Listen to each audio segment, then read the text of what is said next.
Hello guys, welcome to Exact Way. आज का ये वीडियो मैथ्स के वो सारे क्वेश्चन जो पूछे गए हैं आपको सीबीटी 1 में, वो क्वेश्चंस करके दिखाऊंगा और कितनी आसानी से ट्रिक के साथ मैं करके दिखाऊंगा। और इसी तरीके के क्वेश्चंस पूछे जाएंगे। आपको इस तरीके के क्वेश्चंस को अच्छे से ट्रिक के साथ बनाना है, कम से कम सेकंड में बनाना है। मैथ्स में कोई परेशानी नहीं होगी। साथ में मेरे पास रीजनिंग और जीएस के भी क्वेश्चन है। मैं आपको बोल रहा था कि रीजनिंग की मैं जितने भी सेट दिया हूँ उसमें जितने भी क्वेश्चन है उससे आप टैली कर लेना, सारे क्वेश्चंस मिल रहे हैं। और जो भी ट्रिक के साथ बताया उसमें मैं आपको बताया था कि 15 मिनट में सारे क्वेश्चन सॉल्व किए जा सकते हैं। अगर आप मेरे वीडियोस को अच्छे से देखे होगे और उन सारे ट्रिक्स को अपनाए होगे तो आप गारंटीड 15 मिनट से कम समय में आप वो सारे क्वेश्चंस को तो निश्चित कर लिए होगे। और जो अच्छे से देखे हैं वो 12 से 13 मिनट में कंप्लीट अपना रीजनिंग 25 का 25 करा होगा उन्होंने। वो भी मैं आपको सॉल्व करके दिखाऊंगा और उतनी ही जल्दी सॉल्व करके दिखाऊंगा। फिलहाल यहाँ पे चलिए मैथ्स का क्वेश्चन देख लेते हैं।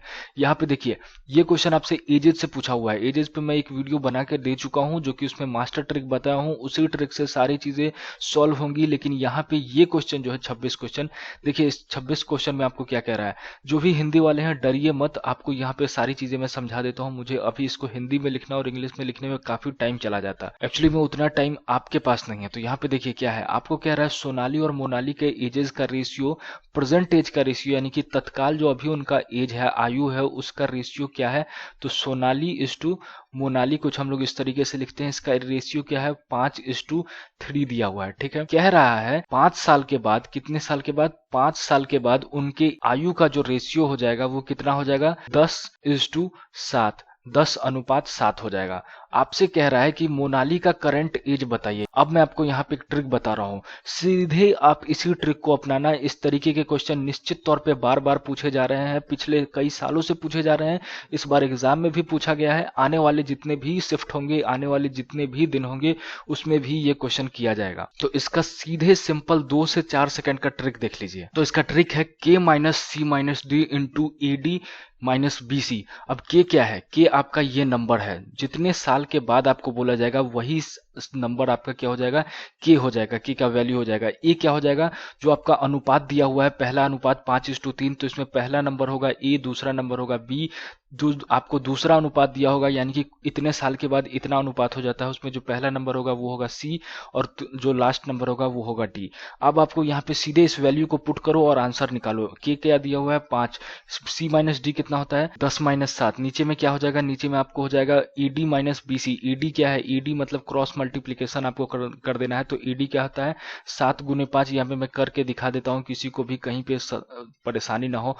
और BC क्या होता है, 3×10। यहाँ पे 3×10 कर दीजिए। आपको वैल्यू क्या आ गया, यहाँ पे आपको वैल्यू आ गया 3, तो 15, ऊपर में 15 आ गया और नीचे क्या होगा, 7×5 = 35, 35 माइनस 30 कितना होता है, 5। और ये कितना हो जाएगा, 15, 3 आ गया। आपसे क्या पूछ रहा है, आपसे पूछ रहा है मोनाली का एज। मोनाली का एज आपको यहाँ पे ये मोनाली का रेशियो दिया है, मोनाली का करंट एज पूछ रहा है। तो करंट एज का रेशियो आपको क्या दिया हुआ था, 5:3, जो कि यहाँ पे है 5:3। तो आपका ये जो 3 हिस्सा है, इस 3 हिस्सा से ये जो वैल्यू आया है उसको मल्टीप्लाई कर दीजिए। तो कितना आया, 3×3 कितना हो जाएगा, 9 हो जाएगा। यही एज कितना होगा, किसका होगा, मोनाली का एज होगा 9। इसका सही आंसर है। इसी तरीके से बना लेना है। चलिए नेक्स्ट क्वेश्चन देखते हैं। आपको इस प्रश्न में दिया है, ये भी आपका एज का प्रश्न है, एजेस का प्रश्न है, आयु का प्रश्न है। दो आदमी के आयु का अनुपात कितना है, 4:7 है। आपको कह रहा है कि मान लो ए और बी दो आदमी हैं, ठीक है, तो उनके आयु का अनुपात कितना है, उनके आयु का रेशियो कितना दिया हुआ है, 4:7 दिया हुआ है। आपको क्या कह रहा है, ए और बी में आयु का अंतर कितना है, 30 वर्ष का अंतर है। बी माइनस ए अगर हम कहते हैं, बी के आयु से ए के आयु को घटा लेते हैं तो कितना आता है, 30 साल आता है। ठीक है,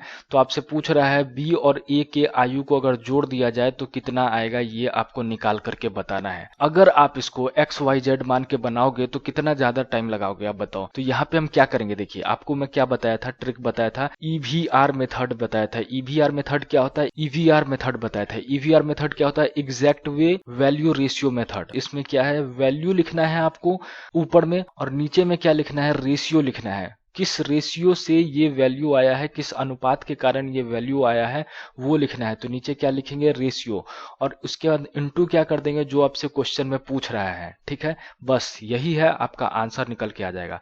आपको ऊपर में क्या लिखने के लिए मैं बोला हूं, वैल्यू। वैल्यू कितना दिया हुआ है, 30 साल। 30 साल हमने ऊपर लिख दिया। अब मुझे बताओ कि ये 30 साल कैसे आया है।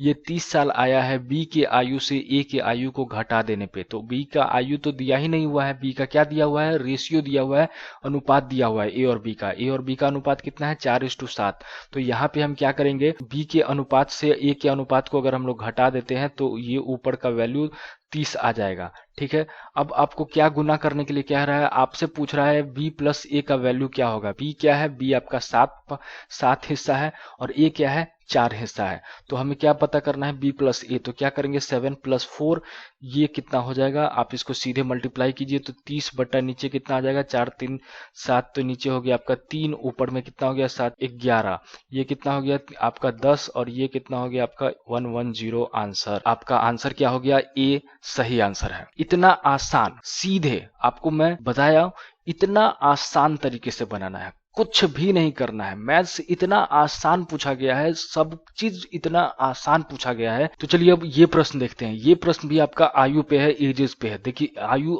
एक बहुत ही आसान चैप्टर है और बहुत ही इंपॉर्टेंट चैप्टर है। मैं उस पे वीडियो बना करके आपको डाल चुका हूं, जिन लोगों ने देखा उन्हें बहुत फायदा होगा। देखिए यहाँ पे आपको क्या कह रहा है, राहुल और सुधा का वर्तमान आयु का अनुपात दिया हुआ है। कितना दिया हुआ है, राहुल और किसका दिया हुआ है, तो सुधा का दिया हुआ है। और अनुपात कितना दिया हुआ है, तो 7:9 दिया हुआ है। आपको 7:9 दिया हुआ है, 7:9 कह रहा है। 5 years ago ratio of their edges was 3:4। मतलब 5 साल पहले अगर उनके एजेज का, उनकी आयु का अनुपात लिया जाता तो वो कितना निकल के आता है, 3:4। तो ये कितना साल पहले की बात हो रही है, 5 साल पहले की बात हो रही है। तो यहाँ पे माइनस लगा दिए, ये अपने समझने के लिए। तो उनकी आयु का अनुपात कितना होता है, 3:4 क्वेश्चन में दिया हुआ है, 3:4। तब आपसे बोल रहा है कि सुधा का एज क्या हो जाएगा after 3 years from now. From now मतलब क्या, वर्तमान में जो सुधा का आयु है उससे 3 साल बाद सुधा का आयु क्या हो जाएगा, ये आपको पता करके बताना है। देखिए यहाँ पे देखिए, आपको 7 से 3 आने में और 9 से 4 आने में कितने साल का अंतर हो जा रहा है, तो 5 साल का अंतर हो जा रहा है। ठीक है, अगर इसको आप ये जो 3:4 है, इसको आप मल्टीप्लाई कर दो, गुना कर दो किससे, 2 से, तो आपको क्या निकल के आ जाएगा, तो ये हो जाएगा आपका 6 और ये हो जाएगा आपका कितना, ये हो जाएगा आपका 8। ठीक है, अब आप देखो, अब आपको यहाँ पे है कि 7 से 6 में आने में और 9 से 8 आने में कितना का अंतर है, तो 5 साल का ही अंतर है। तो ये कितने का गैप है, 7 और 6 के बीच में कितने का गैप है, तो 1 का गैप है। उसी तरीके से 9 और 8 के बीच में कितने का गैप है, तो 1 का गैप है। यानी कि एक रेशियो पार करने में कितना उम्र लग जा रहा है, कितना साल लग जा रहा है, तो 5 वर्ष लग जा रहा है। तो आपसे पूछ रहा है सुधा का परसेंटेज क्या है। पहले तो पूछ रहा है सुधा का परसेंटेज क्या है, उसके बाद आपसे पूछ रहा है उससे 3 साल आप जोड़ दोगे तो उसका 3 साल बाद का आयु निकल के आ जाएगा। तो सुधा का परसेंटेज का रेशियो कहाँ है, तो परसेंटेज का रेशियो 7:9 है। तो यहाँ पे सुधा का रेशियो क्या है, तो 9 हिस्सा है। तो सुधा का परसेंटेज यानी कि वर्तमान आयु क्या हो जाएगा, तो 9 से इस 5 को गुना कर देंगे तो वो आपका आ जाएगा। तो सुधा का परसेंटेज क्या हो जाएगा, परसेंटेज आपका सुधा का हो जाएगा 9:5। क्यों आप 5 से गुना कर रहे हैं, क्योंकि एक रेशियो का एक हिस्सा का आपका वैल्यू निकल के आ गया 5, तो 9 हिस्सा का वैल्यू क्या हो जाएगा, तो 9 × 5। तो 9 × 5 कितना है, तो 9 × 5 = 45, 45 ईयर्स। आपसे क्या पूछ रहा है, 3 साल बाद उनकी आयु कितनी हो जाएगी, तो 3 साल बाद करने के लिए इसमें 3 जोड़ दो तो 48 ईयर्स आपको हो जाएगा। आंसर आपका क्या है, ए 48 ईयर्स। देखिए मेरा काम है आप लोगों को आसान कर देना काम। जिन विद्यार्थियों को ट्रेडिशनल मेथड से अब तक चलते आ रहे हैं उनके लिए ट्रेडिशनली भी इसे बना करके बता देता हूँ। ट्रेडिशनली भी आसान है, आपको वहां पे भी ज्यादा दिक्कत नहीं है। प्लीज आप जिसके साथ कंफर्टेबल हैं, जिससे आपको बनाने में ज्यादा बेहतर, कम समय लगे, उसी के साथ बनाइए। सही बनाना ज्यादा इंपॉर्टेंट है। क्या बोला है, राहुल और सुधा का प्रेजेंट एज का रेशियो कितना है, 7:9। तो राहुल और सुधा का प्रेजेंट एज कितना है, 7:9। आप क्या करके बनाते थे, आप x मान करके बनाते थे। तो राहुल का प्रेजेंटेज कितना मान लेते थे, 7x, और सुधा का प्रेजेंटेज कितना मान लेते थे, 9x। ठीक है, अब आपको कह रहा है 5 साल पहले 3:4 हो जाता है, यानी कि 7x/9x में से अगर आप 5-5 साल घटा देते हो तो कितना रेशियो निकल के आता है?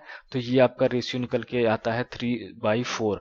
अब आपको सीधे इसको क्रॉस मल्टीप्लिकेशन कर देना है। यहाँ पे अगर आप करोगे तो 4 इंटू 7x-5 और ये आपका इधर चला जाएगा तो 3 इंटू 9x-5 ये आपका हो गया। आप इसको सीधे मल्टीप्लाई कीजिए, 7 चौक 28x, ये हो गया 5 चौक 20, ये हो गया 9 तिया 27x, ये हो गया आपका 5 तिया 15। ये अब आप इसको और सिंप्लीफाई कर दो तो ये हो गया x। 28 - 27 कितना होता है? तो 1 होता है, तो 1x हो गया। यहाँ पे आपका क्या हो गया? -15 से ये 20 - 15 हो जाएगा, तो ये कितना हो गया? 5 साल। 5 आपका आ गया। आपको क्या निकालना है? सुधा का परसेंटेज। तो सुधा का परसेंटेज कितना है? 9, यानी कि 9x जो आपने निकाला था। तो 9x मतलब क्या हो गया? 9 इंटू 5। तो 9 इंटू 5 क्या हो गया? 45। 9 × 5 = 45। आपको क्या पूछ रहा है? 3 साल बाद सुधा का एज क्या हो जाएगा? तो 3 साल इसमें जोड़ दीजिए तो कितना हो गया? 48 ईयर्स। जो लोग इस तरह एक्स मान करके काम करना चाहते हैं वो एक्स मान के भी काम कर सकते हैं। यहाँ पे भी काम बहुत ही आसान है। एजेस के क्वेश्चन आप ट्रेडिशनली बनाओ या ट्रिक से बनाओ, दोनों बहुत ही आसानी से बन जाएगा। चलिए अब नेक्स्ट क्वेश्चन देखते हैं। देखिए 29वां प्रश्न है। 29वां प्रश्न आपको ये भी ट्रिक से बन सकता है, लेकिन इसको यहाँ पे आप बहुत लोग को इस चैप्टर को समझने के लिए, ट्रिक समझने के लिए इसको स्टार्टिंग से समझना होगा। तो यहाँ पे मैं आपको जो चीजें आपको पता है उन्हीं चीजों से इसको सॉल्व करके बताऊंगा, ताकि आप लोग में से कोई कंफ्यूज ना हो। यहाँ पे आपको क्या कह रहा है? Arun lends Rs 20,000 to 2 of his friends. देखिए अरुण के पास 20,000 है, वो ये 20,000 कर्ज पे लगाता है, अपने 2 दोस्तों को कर्ज पे देता है इसी 20,000 में से। अब ये 20,000 में से अरुण क्या करता है? 12,000 रुपया दे देता है एक दोस्त को, ठीक है, और कितने % के ब्याज पे? तो 8% के ब्याज पे दे देता है। कितने साल के लिए देता है? तो 1 साल के लिए दे देता है।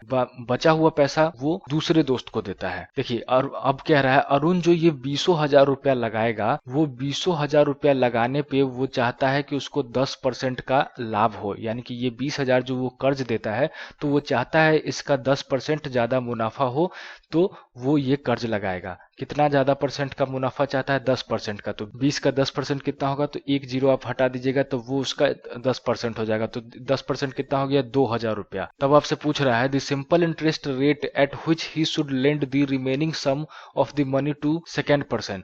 तो इस 10% का मुनाफा ये पूरा का पूरा 20,000 में कमाने के लिए उसको दूसरे दोस्त को कितना % ब्याज पे ये कर्ज देना होगा? तो कितना पैसा तो वो पहले दोस्त को दे चुका है 12,000। अब उसके पास कितना रुपया बचा? तो 8,000 रुपया बचा।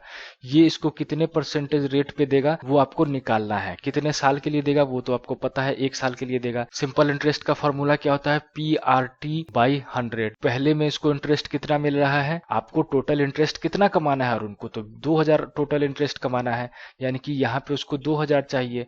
तो 2,000 चाहने के लिए वो 2 लोगों को कर्ज दिया हुआ है, तो कितना कितना इंटरेस्ट कमाएगा वो आपको निकालना है। तो पहले से वो कितना इंटरेस्ट कमा ले रहा है? तो पहले से वो कमा ले रहा है कितना? 12 × 96, 96 100 वो 960 रुपया कमा ले रहा है। तो 2,000 में वो 960 रुपया कमा ले रहा है। 2,000 उसका टारगेट है कि 2,000 कमाई करे, इंटरेस्ट उसको हो, लेकिन उसमें पहले दोस्त को कर्ज देने पे उसको कितना हो रहा है? 960 रुपया हो रहा है। तो उसको और अपने टारगेट को पूरा करने के लिए कितना रुपया चाहिए? तो 960 अगर आप घटा देते हो 2,000 में से तो कितना बच? 1,040 रुपया उसको और कमाने की इच्छा है। तो यहाँ पे कितना लिख देंगे? अब ये 1,040 रुपया किससे कमाएगा? दूसरे ही दोस्त से कमाएगा। तो यानी कि ये इंटरेस्ट उसको कितना यहाँ पे कमाना होगा? 1040। तो ये आप इसका वैल्यू अब निकाल दो, तो ये इसका वैल्यू कितना हो जाएगा? यहाँ से एक 0 यहाँ से चला गया, फिर 8 आप इसको डिवाइड करोगे तो R कितना हो जाएगा? 104 डिवाइडेड बाई 8, ये हो गया आपका 1 8 तिक 24, 13% का ब्याज लगाना होगा। किसको? किस पे? तो दूसरे पे। तो कितना आंसर आ गया? D 13%। चलिए अब इस प्रश्न को देखते हैं, कितना आसान प्रश्न है जरा देखिए। The inner circumference of a circular path around a circular lawn is 440 metre. कह रहा है एक सर्कुलर पाथ है। अब इसमें कह रहा है इसका आपको सर्कमफ्रेंस दिया हुआ है। सर्कमफ्रेंस कितना दिया हुआ है? तो 440 मीटर दिया है। तो सर्कमफ्रेंस का क्या फॉर्मूला होता है? 2πr। 2πr कितना दिया हुआ है आपको? 440 मीटर दिया हुआ है। इसका सेंटर ये है, तो इसका सेंटर से इसका रेडियस कितना हो जाएगा? तो इसका रेडियस निकालने के लिए क्या हो जाएगा? 2π से इसको डिवाइड दे देंगे। तो 2π से कितना हो गया? 22 ये आप 2 से इसको काट दोगे तो कितना होता है 220, और पाई का वैल्यू कितना होता है 22/7। तो यहाँ पे 22/7, तो ये 22 से 22 कट गया, ये कितना आ गया 70। आपको 70 कितना था मीटर है, तो 70 मीटर आपका रेडियस निकल गया। ये आपका कितना मीटर रेडियस है, 70 मीटर रेडियस है। ठीक है, अब आपसे बोल रहा है what is the radius of the outer circumference of the path if the path is 14 metre wide. अगर इसके आगे अगर 14 मीटर का एक और सर्कल है, यानी कि एक पाथ है, तो इसका टोटल रेडियस कितना हो जाएगा। कुछ कितना मीटर का दिया हुआ है, 14 मीटर का दिया हुआ है। तो ओवरऑल आपका रेडियस कितना हो जाएगा इस पाथ का, तो ये हो गया आपका कितना रेडियस हो जाएगा 70 + 14, यानी कि कितना हो गया 84 मीटर। तो 84 मीटर आपको कहाँ है, बी आपका सही आंसर हो गया। देखिए अब इस क्वेश्चन को देखते हैं, जल्दी से देखते हैं। यहाँ पे आपको क्या कह रहा है, तो देखिए आपसे कह रहा है एक वायर है जिसका यहाँ पे आपको डायमेंशन दे दिया हुआ है। आपको बोल रहा है इस वायर को अगर मेल्ट करके स्मॉल स्फेयर यानी कि छोटे छोटे स्फेयर में अगर उसको बदल दिया जाता है तो इस वायर के पूरे मटेरियल से वॉल्यूम से कितना स्फेयर बन जाएगा वो आपको निकालना है। तो अगर हम लोग इस वायर के वॉल्यूम से अगर स्फेयर के वॉल्यूम को डिवाइड देते हैं तो कितना स्फेयर निकल के आएगा वो आपको पता चल जाएगा, वही आपका आंसर होगा। तो ये क्या करना है हमको, वॉल्यूम ऑफ वायर बटा वॉल्यूम ऑफ स्फेयर। तो वॉल्यूम ऑफ वायर कितना होता है, तो πr² होता है, πr²। स्फेयर का वॉल्यूम कितना होता है, तो 4/3 πr³। तो 4/3 πr³ होता है। तो आपको वायर का r² कितना दिया है, तो वायर का r² दिया है, आपका डायमीटर दिया है 0.2 सेंटीमीटर। तो आपका रेडियस कितना हो गया 0.2/2। तो ये हो गया आपका कितना, ये हो गया आपका 0.1 × 0.1। आपका h कितना दिया है, तो h आपका दिया है 22, यहाँ पे 22 सेंटीमीटर दिया हुआ है। नीचे में क्या हो जाएगा 4/3 इंटू आपका r³ कितना है, तो r आपका दिया है 0.1। तो 0.1 डिवाइडेड बाई 2 का क्यूब आपको दिया हुआ है। ठीक है, अब आप इसको सीधे सिंप्लीफाई कीजिए, सिंप्लीफाई करके इसका आंसर निकालिए। इतना काम आप खुद कीजिए। इसका आंसर है 1320। चलिए अब नेक्स्ट क्वेश्चन देखते हैं। अब ये देखिए, ये बहुत ही इंपॉर्टेंट क्वेश्चन है जिसका कम से कम सेकंड में आंसर किया जा सकता है। If the cost price of 25 pence is equal to the selling price of 20 pence then profit percent is equal to. देखिए क्या कह रहा है, कॉस्ट प्राइस ऑफ 25 पेंस यानी कि क्रय मूल्य, शायद कॉस्ट प्राइस को क्रय मूल्य कहते हैं। तो 25 कलम का क्रय मूल्य कितना है, 20 कलम के विक्रय मूल्य के बराबर। मतलब 25 CP बराबर क्या हो जा रहा है आपका 20 SP हो जा रहा है। ठीक है, तो क्रय मूल्य बटा विक्रय मूल्य आपका क्या हो जाएगा, CP बटा SP कितना हो जाएगा, तो CP बटा SP हो गया आपका 20/25 हो गया। ये आपका हो गया 20/25। तो आपको CP कितना मान लेना है, CP ऊपर में है और यहाँ ऊपर में क्या वैल्यू है, तो 20। तो CP कितना हो जाएगा 20 हो जाएगा। आपको ये इक्विवेलेंट वैल्यू मानने के लिए मैं बोल रहा हूँ, इसको मान लीजिए। SP कहाँ है, नीचे है, तो SP के बगल में क्या है 25 है, तो SP कितना हो जाएगा आपका 25 है। यानी कि समझिए कि एक कलम है जिसका दाम 20 रुपया था और उसको बेच दिया कितना में, वो 25 रुपए में बेच दिया। तो उसको मुनाफा कितने का हुआ, तो SP माइनस CP होता है आपका क्या होता है, प्रॉफिट होता है। तो प्रॉफिट कितने का हो गया, आपको 5 रुपए का हो गया। ये क्या है, प्रॉफिट है। तो आपको क्या कह रहा है, प्रॉफिट परसेंट निकालने के लिए। तो प्रॉफिट परसेंट कैसे निकलता है, प्रॉफिट बटा CP गुने 100 करके निकलता है। तो प्रॉफिट कितना है 5 रुपए का, CP कितना है 20 रुपया यहाँ पे जो दिया हुआ है, तो 20 गुने 100 करना है। तो 20 चौका 100 और ये 5 चौका 20, कितना परसेंटेज का प्रॉफिट हुआ, 20% का प्रॉफिट हुआ। आंसर क्या हो गया आपका ए। अब इस प्रश्न को देखिए, टाइम एंड वर्क पे ये प्रश्न है। आपको क्या कह रहा है, ए अकेला किसी काम को कितने दिन में कर सकता है, 20 दिन में कर सकता है। बी अकेला उस काम को कितने दिन में कर सकता है, 15 दिन में कर सकता है। लेकिन अगर सी भी काम में जुट जाए यानी ए और बी के साथ, तो तीनों मिलके उस काम को कितने दिन में कर सकता है, तो तीनों मिलके उस काम को 5 दिन में कर सकता है। ये चीज आपको क्वेश्चन में दे दिया है। अब आपको बोल रहा है कि ये सब मिलकर के एक काम को कर सकते हैं, तो वो जो काम है वो कितना काम है, वो काम निकालने के लिए मैं आपको टाइम एंड वर्क के जो वीडियोस दिया हूं उसमें बता चुका हूं कि कितना काम है, कितना वर्क है जो ये तीनों आदमी करना चाह रहे हैं अकेले या साथ मिलकर के। वो काम निकालने के लिए क्या करेंगे, इन तीनों वैल्यू का एलसीएम ले लेंगे। आपको क्या करना है, इन तीनों वैल्यू का एलसीएम ले लेना है। एलसीएम लेने का भी ट्रिक मैं आपको बताया हूं, जो सबसे बड़ा संख्या है उसका एक ऐसा फैक्टर लीजिए, एक ऐसा मल्टीपल लीजिए जो कि बाकी दोनों नंबर से भी डिविजिबल हो कंप्लीटली। दुक्का 4 दुतिया 6, तो 60 एक ऐसा नंबर है जो 15 से भी डिविजिबल है, तो 15 चौका 60 बिल्कुल डिविजिबल है। 5 से डिविजिबल है, तो हाँ 5 से भी डिविजिबल है, तो 60 इसका एलसीएम हो जाएगा। और 20 से तो ये डिविजिबल है ही। तो अब आपको एक दिन का यूनिट वर्क निकालना है कि ए अगर इस टोटल काम 60 है और वो उस काम को 20 दिन में कर सकता है, 60 यूनिट वर्क को वो 20 दिन में कर सकता है, तो एक दिन में ये कितना यूनिट वर्क कर जाएगा?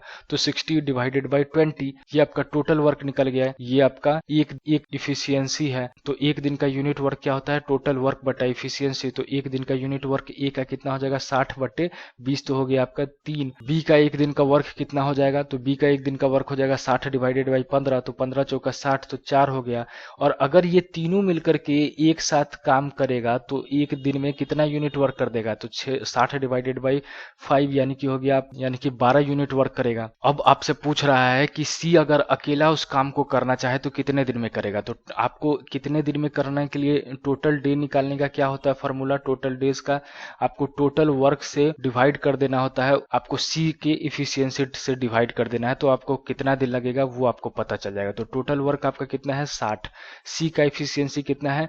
तो ए प्लस बी प्लस सी से अगर हम लोग ए बी के को घटा ले, ए प्लस बी को घटा ले, तो आपका सी का वैल्यू निकल के आ जाएगा। ए प्लस बी प्लस सी का एक दिन का यूनिट वर्क कितना है? 12। और ए प्लस बी का एक दिन का यूनिट वर्क कितना है? तो 4 प्लस 3 अगर आप कर दोगे तो हो जाएगा, तो 4 3 7 हो गया। तो यहाँ पे 7 माइनस कर दीजिए, ये हो गया 60 डिवाइडेड बाई 7 3 10 2 5, तो ये हो गया 5, ये हो गया आपका 5 और ये 5 दूने 10, तो 12 आपका आंसर हो गया। 12 दिन में सी अकेला उस काम को कर लेगा। चलिए अब एक और इंपॉर्टेंट क्वेश्चन देखते हैं। यहाँ पे दिया हुआ है Shashi can do a piece of work in 20 days. Shashi एक इंसान है जो कि एक काम को कितने दिन में कर सकता है? 20 दिनों में कर सकता है। आपको क्या कह रहा है? Tanya is 25% more efficient than Shashi. Tanya का इफिशियंसी, तान्या का काम करने की जो क्षमता है वो 25% अधिक है। किससे? तो 25% अधिक है किससे? तो शशि से ज्यादा है। तो अगर शशि का हम लोग 100% मान लेते हैं काम करने का क्षमता है, शशि अगर 100% काम कर सकता है तो तान्या कितना परसेंट काम कर लेगी? 25% अधिक ज्यादा, तो 100 प्लस 25 यानी कि 125% काम करने की क्षमता है किसका? तान्या का। और शशि का कितना है? 100% काम करने की क्षमता है। तो शशि और तान्या के काम करने की क्षमता को अगर आप रेशियो लेते हो तो कितना हो जाएगा? 100 डिवाइडेड बाई 125, तो ये की रेशियो कितना हो जाएगा? 25 चौका 100 और ये 25 125 होता है। तो 4/5 आपका क्या हो जाएगा? रेशियो होगा शशि और तान्या के काम करने के क्षमता का, इफिशियंसी को। तो देखिए शशि और तान्या का इफिशियंसी यानी कि कार्य करने की क्षमता क्या निकल के आ गया? 4/5। इनको लगने वाला टाइम कितना होगा? वो टाइम निकालने के लिए आपको क्या करना होगा? टाइम निकालने के लिए जो ये 4/5 आया है इसको रिवर्स कर देना है, ठीक है? तो वही इनका टाइम निकल के आ जाए। तो इसको रिवर्स मतलब जो नीचे है उसको ऊपर कर दीजिए, जो ऊपर है उसको नीचे कर दीजिए। तो टाइम टेकन बाय शशि और तान्या, शशि बटा तान्या क्या हो जाएगा? इसको रिवर्स कर देना है, जो नीचे था उसको ऊपर, जो ऊपर है उसको नीचे, तो क्या हो जाएगा? 5/4। यानी कि शशि को 5 टाइम्स काम करने में लगेगा और तान्या को 4 टाइम्स लगेगा, ठीक है? ऐसा क्यों होता है? क्योंकि टाइम जो है आपका इफिशियंसी के इनवर्सली प्रोपोर्शनल है, ठीक है? अब देखिए यहाँ पे शशि का टाइम कितना दिया हुआ है? 20 दिन दिया है। तो शशि ऊपर में है तो 5, यहाँ पे टाइम कितना है? तो 5 यूनिट टाइम कितना दे रहा है आपको? 20 दिन। तो 1 यूनिट टाइम कितना हो गया? 20/5। तो आपको यहाँ पे 4 यूनिट टाइम किसको लगता है? तान्या को लगता है। तो 4 यूनिट टाइम कितना हो जाएगा? 4 यूनिट टाइम हो जाएगा 20/5 गुने 4, तो ये कितना हो जाएगा? 5 चौका 20, तो 4 चौका 4 गुने 4 कितना हो? 4 चौका 16, तो 16 दिन लगेगा किसको? तो 16 दिन लगेगा तान्या को। यही आपका आंसर हो गया। अब इस प्रश्न को देखिए, the average age of ABCD is 40 years. आपको ABC और डी का एवरेज एज कितना दिया हुआ है? 40 ईयर्स दिया हुआ है। 40 ईयर्स आपको इसका एवरेज एज दिया हुआ है। एवरेज का मतलब होता है टोटल सम बटा टोटल मेंबर्स, टोटल सम बटा टोटल मेंबर। तो यहाँ पे आपको एवरेज दिया हुआ है 40, तो 5 आदमी का 40 दिया हुआ है आप, तो अगर इसका टोटल एज आपको पता करना होगा, टोटल एज कितना होगा 5 आदमी का, तो क्या करेंगे? 40 गुने 5 कर देंगे। तो 40 गुने 5 इसका टोटल एज निकल के आ जाएगा। पांचों आदमी के टोटल एज को अगर आप जोड़ोगे तो कितना हो जाएगा? 5 का 20, तो ये आपका 200 निकल जाएगा। यहाँ पे कह रहा है दी एवरेज एज ऑफ ए और बी कितना है? 35 साल। तो ए और बी का 35 साल अगर एवरेज एज है तो 35 गुने टोटल मेंबर कितना है? तो 2, तो ये कितना हो गया? 70 उसका टोटल एज का ऐड करने पे हो गया। एवरेज एज ऑफ सी और डी कितना है? सी और डी का एवरेज एज कितना है आपको दिया हुआ है 42 ईयर्स, तो 42 इंटू 2 करेंगे, क्यों 2 करेंगे, 2 मेंबर है तो कितना हो गया 4 और ये 84, तो आपको टोटल कितना हो गया 80 प्लस 7। तो आपसे पूछ रहा है एवरेज एज ऑफ ई कितना है, तो ई मतलब ई निकालने के लिए क्या करना होगा, इन दोनों को जोड़ के इससे माइनस कर देना होगा। तो यहाँ पे 70 प्लस 84 कितना होता है, 7 का 14, 14 15, 154 होता है। तो अगर इस ABCD को आप इससे घटा देते हो तो यहाँ पे कितना हो जाएगा, तो इसमें से आप घटाओगे तो कितना हो जाएगा 6 और ये 9 हो जाएगा, 9 में से 5 गया तो कितना होता है 4 और ये आपका 46 एज आपका आंसर हो जाएगा, ए आंसर हो जाएगा। तो यहाँ पे आपका ये चीज हो जाएगा, इसको अगर आप इसको घटा लेते हो तो 46 आंसर। अब देखिए पार्टनरशिप पे ये क्वेश्चन है। पार्टनरशिप का इस क्वेश्चन को पढ़ने से पहले मैं आपको इसका पूरा चैप्टर ही बता देता हूँ दो इसके फॉर्मूले से। एक ही फॉर्मूला पार्टनरशिप के हर जगह पे हर क्वेश्चन में काम आएगा। पार्टनरशिप में क्या होता है, आप या आपका दोस्त किसी भी एक बिजनेस पे पैसा लगाते हो, किसी खास समय के लिए लगाते हो और उसके बाद उस बिजनेस जो आपको प्रॉफिट मिलता है वो आपको उसी हिस्से में मिलता है जिस हिस्से में आपने पैसा लगाया होगा, जितने समय के लिए लगाया होगा। तो इसका फॉर्मूला क्या होता है, ए इन्वेस्टमेंट किया, एक इन्वेस्टमेंट किया तो ए इन्वेस्टमेंट कितने टाइम के लिए किया, तो टाइम 1 के लिए किया, T1 टाइम के लिए किया। तो फिर बी ने कितना इन्वेस्टमेंट किया, तो बी इन्वेस्टमेंट जितना करता है उसको मल्टीप्लाई कर दोगे, जितना उसने टाइम लगाया, जितने टाइम के लिए उसने इन्वेस्टमेंट किया वही उसका प्रॉफिट बताएगा। तो P1 बटा P2 होगा। तो यानी कि ए का प्रॉफिट क्या हो जाएगा P1, बी का प्रॉफिट क्या हो जाएगा P2। ये निकलेगा कैसे, तो ए के इन्वेस्टमेंट को उस बिजनेस में जितने टाइम के लिए वो पैसा लगाया उससे गुना कर दोगे तो P1 का प्रॉफिट निकल जाएगा। यही फॉर्मूला आपको अप्लाई करना है। यहाँ पे देखिए क्या कह रहा है question, Radhika and Nishant invested amount 40,000 and 75,000। कितना राधिका ने किया है, तो राधिका मान लीजिए ऊपर है, तो राधिका ने कितना अमाउंट इन्वेस्ट किया है, तो 40,000 इन्वेस्ट किया है। निशांत ने कितना किया है, तो 75,000 किया है। कितना किया है 75,000। At the end of 5 year कितने साल तक के लिए किया है, तो दोनों मिलकर के 5 सालों के लिए किया है। कितने साल के लिए, 5 साल के लिए। तो अब बताइए प्रॉफिट का रेशियो क्या हो जाएगा, तो ये 5 से 5 कट गया, ये आपका 3 जीरो से 3 जीरो कट गया, 75 को 40 से आप डिवाइड करोगे तो कितना हो जाएगा, तो कितना हो गया 8/15 आपका हो गया इसका रेशियो। आपको बोल रहा है टोटल जो प्रॉफिट होता है इस पूरे बिजनेस में इन्वेस्टमेंट करने के बाद वो कितना होता है 46,000 होता है। तो 46 आपको मैं यहाँ पे भी EVR मेथड यूज करना है, जो आपको पहले बताया था। EVR मेथड से मैं आपको हर चैप्टर में बताऊंगा, जो आपको एजेस का मैं चैप्टर में बताया हूँ ट्रिक, उस एक ट्रिक को मैं आपको हर चैप्टर में यूज करूंगा। यहाँ पे भी देखिए किस तरीके से यूज करना है। EVR मेथड क्या बोलता है, exact value ratio method. Value ऊपर डालोगे, नीचे रेशियो डालोगे, वो वैल्यू किस रेशियो के कारण आया और किससे मल्टीप्लाई करोगे, क्वेश्चन से करोगे। वैल्यू क्या दिया हुआ आपको 46,000 दिया हुआ है, यहाँ पे 46,000 आपको दिया हुआ है वैल्यू। ये किस रेशियो से आया है, तो आपको P1 और P2 को जोड़ देने के बाद ये आपका क्या है प्रॉफिट है, टोटल प्रॉफिट है किसका, ए और बी दोनों का। तो ए और बी का दोनों का प्रॉफिट है, तो ये P1 है ये P2 है, तो दोनों को आप जोड़ दोगे, इसी रेशियो को है। तो इस रेशियो को जोड़ोगे तो कितना होता है 15 + 8, इसको आप जोड़ दोगे। आपसे क्या पूछ रहा है, what is the Nishant share in the dividend. तो निशांत का शेयर क्या है, तो नीचे वाला है यानी कि 15 है, तो आपको मल्टीप्लाई किससे कर देना है, 15 से मल्टीप्लाई कर देना है। इसका आंसर कितना हो जाएगा, ये हो जाएगा 46,000, ये हो जाएगा आपको 23। तो 23 से ये आपका 2 बार में कटेगा, तो ये हो गया 2000 गुने 15। तो 2000 गुने 15 कितना आता है, 15 दूनी 30 और ये आपका 3 जीरो और आ जाएगा, तो 30,000 आपका आंसर। अब देखिए पार्टनरशिप पे यही तरीका है, वही अब आपको यहाँ पे क्वेश्चन पूछ रहा है कि ABC इन्वेस्ट करता है 2:3:5 के रेशियो में। ABC किसी बिजनेस में आपको किस रेशियो में इन्वेस्ट करता है, A:B:C आपको करता है 2:3:5 के रेशियो में। और कितने टाइम के लिए करता है, तो और टाइम के उनके रेशियो को अगर लिया जाए तो AT:BT:CT 4:5:6 होता है। तो आपसे पूछ रहा है in what ratio would their profit will be distributed. तो आपको मैं बता चुका हूँ रेशियो जिस तरीके से आपका P1:P2:P3 क्या होगा, ये होता है आपका अमाउंट इनटू टाइम। जितना अमाउंट का इन्वेस्टमेंट किया गया है गुना कर देंगे आप जितने टाइम के लिए इन्वेस्टमेंट किया गया है उससे, तो वो आपका प्रॉफिट निकल कर आ जाएगा। तो यहाँ पे हम क्या करेंगे, मल्टीप्लाई कर देंगे दोनों चीजों को। तो यहाँ पे क्या हो जाएगा, A:B:C का प्रॉफिट का रेशियो क्या हो जाएगा, इन हर टर्म को मल्टीप्लाई कर दीजिए। तो 4 गुने 2:3 गुने 5:5 गुने 6। तो ये आप करके देख लीजिए। तो 4 का 8, ये 15 और ये हो जाएगा 6 पंचे 30। तो यही आपका आंसर हो जाएगा। 8:15:30, तो बी आपका आंसर सही हो गया। तो ये जो क्वेश्चंस थे वो आपके मैथ्स के क्वेश्चंस थे, ये आपको मैं ट्रिक के साथ सॉल्व करके बताया हूँ। ऐसे ही और सारे सेशंस और जितने एग्जाम्स होंगे उनके क्वेश्चंस आप मुझे जरूर कमेंट करके बताना। आप मुझे फेसबुक पे वो क्वेश्चंस डाल सकते हो। आप एग्जैक्टवे के टेलीग्राम ग्रुप को भी ज्वाइन कर लो, वहां पे भी आपको मैं सारे आंसर्स करके दे रहा हूँ। सारी चीज जगहों पे आप जरूर जुड़ जाइए, और साथ ही चैनल पे नए हो तो चैनल को सब्सक्राइब करके बेल नोटिफिकेशन जरूर प्रेस कर लीजिए। कम से कम अब तो जुड़ जाइए और ज्यादा से ज्यादा लोगों को जोड़िए, ताकि चीजों के साथ आप जुड़ सको, सारी चीजों को ट्रिक्स के साथ समझो और सबसे आसान तरीके से समझो, ताकि एग्जाम्स आपके लिए बहुत ही आसान हो सके। तो अगर आपको ये वीडियो अच्छा लगा हो और इसी तरीके से और चाहते हो सेट सॉल्व करें और आपके एग्जाम्स में आपको फायदा पहुंचे, तो इस वीडियो को जरूर लाइक कीजिए, शेयर कीजिए उसको ज्यादा से ज्यादा अपने दोस्तों तक, अलग अलग जगहों पे इसको शेयर कीजिए। आपके एग्जाम्स आपके लिए आसान रहे, आपको आसान पेपर मिले, बहुत ही अच्छे से आपको सारे क्वेश्चन सॉल्व हो और आपकी सिलेक्शन अच्छे से हो जाए, यही मनोकामना के साथ आपसे अलविदा लेता हूं। एग्जैक्टवे के साथ जुड़ने के लिए आपका धन्यवाद। आने वाले एग्जाम्स के लिए आपको ढेर सारी शुभकामनाएं। जय हिंद, जय भारत।